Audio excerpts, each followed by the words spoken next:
Hey everybody, welcome into Star Wars Republic, our show about all things Star Wars here on the Arena Productions. I'm your host Expat, along with my co-host Burley. Burley, how you doing? Doing good. How are you, Expat?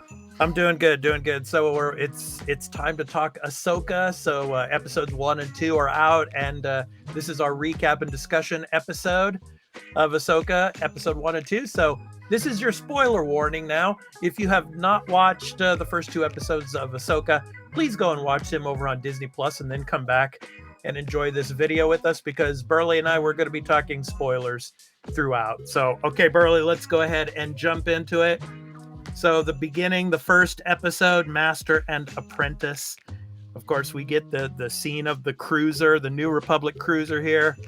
And then another ship is coming into the sector, and they say they're Jedi. So this captain says, okay, I'm going to call their bluff and go and meet them. And then all hell breaks loose, right, Burley? Oh, yeah. I love that this is a great scene in the episode and a great way to start the show off. And then I love that here with that image there being like, you're right, I am no Jedi. Yeah. And it gave me kind of Rogue One vibes when Darth Vader was going through those corridors there. Yeah. So, and then, of course, Morgan Elsbeth, she was being transported, to the New Republic, and Baylan Skoll and Sheen, they rescue her. And then we get to Ahsoka, and she goes to this planet and finds a temple of the Witches of Dathomir. And it's interesting because the Witches of Dathomir, they supposedly were witches that had kind of like magical powers, but they were not really friends of the Sith. Darth Sidious did not like them, but they are originally from Darth Maul's home planet of Dathomir, obviously. But Morgan Elsbeth is a descendant of them. But anyway, Ahsoka finds the map here. What did you think of this scene? And then the self-destruct part. Yeah, this is a great little action scene you've got, and just a great little lore scene with her, using the Force, trying to find it. Yeah. To find the map. Yeah. And then just all the droids and her fighting them and showing her fighting style. Yeah, and you see Huyang there. He was like during the Republic era at the temple, the Jedi temple. He was kind of the one that helped the Jedi younglings construct their lightsabers. Mm-hmm. And so he's still around, and he's basically helping Ahsoka. But it was funny when she's running there. I had that image of the first Indiana Jones movie when he's at the very beginning, when he's running away from those natives, and he's like, start the plane, Jacques! Start the plane! And it's like the explosion and all the the fire is coming and everything, and so he flies down there and gets her on. And Huyang is really cool. I like him. He kind of reminds me of K2SO in his wit and just his bluntness. Oh yeah. They're going for ahead. Another K2SO with that droid. I can agree on that. Yeah. And so then we get, of course, Hera Syndulla, and she is talking to Ahsoka about what happened, and Ahsoka shows her that she got the map, and possibly that they could find Ezra and stop Thrawn. And there you go. There's your scene of Akbar there. I went ahead and, it was kind of fast, but I think that was Admiral Akbar. It could have been. I don't know. But it's from very the same race. Yeah. Clancy Brown, man. That was a good scene there. It's like, get Sabine Wren out here. And then, of course, she's taken off. She doesn't want any part of this, ceremony. And then, the Republic, fighters are coming and telling her she's got to go back. And she's like, screw you guys. I'm not going back. I'm doing what I want. Yeah. And, of course, this is all taking place on Lothal. And you see these little cat creatures that are like native to Lothal. And then there's the hologram of Ezra. And talking about being a Jedi is a difficult thing, and then we get the scenes of Sheen and Baylan talking to Morgan Elsbeth, and then him telling Sheen to go to Lothal to take care of Sabine. So what did you think of Sabine's character, Burley? Very very interesting character. We get just enough from these first 2 episodes that I'm really curious to see what they're going to do with this character and more of the backstory, because I know very little of this character other than that she was at one time Ahsoka's Padawan. That's as much as I know. And she fought in the rebellion, obviously, and she is Mandalorian. Yes. Yep. So this is the way. Yeah, there you go. So anyway, now she can possibly read the map or find out how to read the map, and the back and forth between her and Ahsoka, master and apprentice, I really like that. I mean, just both of them are rock hard stubborn, and we find out a little bit more about the backstory of what happened between the two of them, and then I like this scene here with Hu Yang, and he's. In that shot, he was talking about the lightsabers, and he was saying that only in the last 500 years had he seen a lightsaber like that constructed. So maybe that's why the color is orange. Interestingly, the color is orange between the two of them. So maybe, he was probably only one Jedi in like over 500 years that had a lightsaber like that construction with an orange kyber crystal, maybe. Interestingly. I don't know. But this scene here... Go ahead, Burley. Yeah. Listen, we'll have to wait and see how the rest of the season, if they address it. Yeah. But then here, of course, this image here, I mean, this really reminded me of The Phantom Menace. Remember the scene where that, the probe is coming back to Darth Maul as he's looking for, Obi-Wan and Qui-Gon? This really reminded me of that scene in The Phantom Menace where the probe comes back and tells Sheen where Sabine Wren is. Yeah.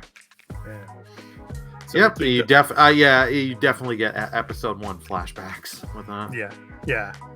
Yeah, and then Hera trying to tell Ahsoka that maybe you should try to give her another chance, referring to Sabine about being a Padawan again, as well as Hu Yang was trying to convince her again. And so here's Sabine, she's figuring out like a Rubik's Cube how to get the map open. And then of course we get the confrontation here between Sheen and Sabine. And what did you think of the final parts of the episode here with the confrontation, lightsaber confrontation? Yeah, this was a good little battle. You can say, even though Sabine is rusty, she did try her best. Yeah, and she was using Ezra's lightsaber too. So, which is now hers. Yeah. Mm-hmm. She was using Ezra's lightsaber and fighting off as best she could. Yeah. And then obviously they get there too late. Now we see that basically you can still survive from being impaled with a lightsaber. It's interesting in The Phantom Menace, of course, Darth Maul impales Qui-Gon and he dies from that one, impalement from the lightsaber. Maybe it hit a critical organ or something, but obviously it didn't hit a critical organ. Or an artery or something, Yeah, because she survives, and at the very end of the plot episode, armor, and it was only a flesh wound. Yeah, I guess, yeah. And then we start the second episode, and of course, Ahsoka is like, you've done enough already, you lost the map, blah, blah, blah, so that animosity still kind of between them. But she's, going to go and check out the location of where Sabine had the map to try to find any clues. And then, of course, we get Balin and Sheen here, and they're able to put the map here for Morgan to look at. And then Ahsoka goes there and finds the head of one of the droids that was killed, I think, by Sabine. And then she sees Ezra's, image there in the hologram. And yeah, so I think it was Ahsoka that took that and took it back to Sabine, and Sabine tried to get the intel out of the data. Yeah. And I like this. I like the scene in the lines. It's like this droid head could blow up, and if we've done it wrong and all that. And the general far away, I'm okay with it. Yeah, you're a hologram. I love they just call it out right now. Yeah, you're just a hologram. Yeah, that's like in this image here. Yeah, it's like she's not gonna get hurt. And so then Morgan, she's able to activate the map, and it basically shows where Thrawn is. So I'll go ahead and get to there. Yeah. So, but what's interesting is Balin is kind of like, he's kind of questioning all of this, because there was talk when he was like at the Jedi Temple and talk among younglings of this particular, Eye of Sion and the area of this, and he was saying to Morgan, these are just children's tales or whatever. Are you really sure about this? And of course, Elsbeth is completely, just fanatical, and she thinks, hey, Thrawn is, he's calling to me. It's like I know where to find him now. Yeah, that I did like. She's like, I can hear him from past time, Thrawn calling me. It's like, oh, this is gonna be good. Yeah. Then we get to Corellia, of course, Han Solo's planet, and now it's a shipyard for the New Republic. But obviously, Burley, not everybody is sentimental to the Republic still. Yeah. Yeah, I love it though. The guy is just like, he's just fighting it, and she's like, I'm a general, I can declassify and do all this. He's like, and she's like, where do your allegiance lie? I'm a businessman. To my investors, I keep the politics out of it. Yeah. And then Hu Yang, of course, talks to Sabine there, and gives her the lightsaber back, and has a good conversation with her. Maybe gets her to change her mind. But anyway, Ahsoka and Hera, they're basically like, something's wrong, something's not right here.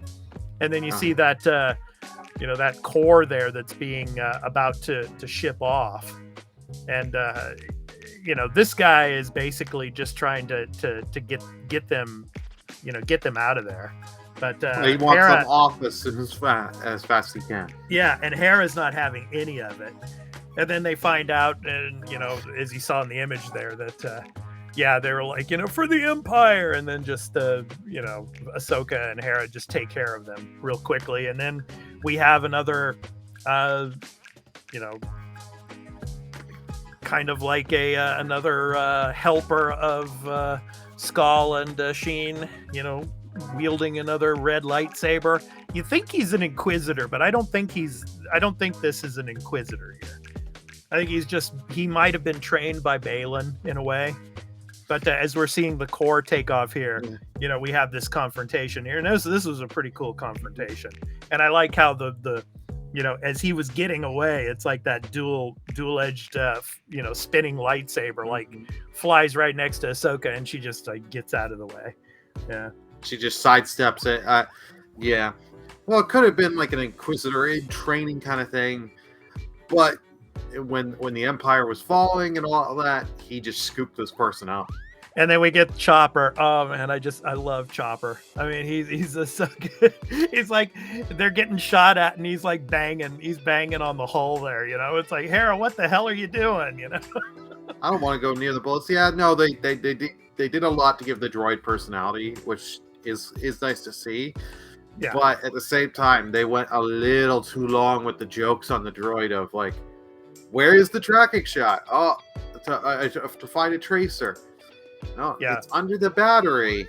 Yeah, but that's the thing, Burley, in Star Wars Rebels. I mean, Chopper was, that was, he had the personality and all, and it showed in a lot of episodes with Chopper. So, they brought that back, and it was great. And he's like going through all the stash, trying to find the tracking device. He's like saying to Hera, you went through my stuff, and she's like, no, I didn't.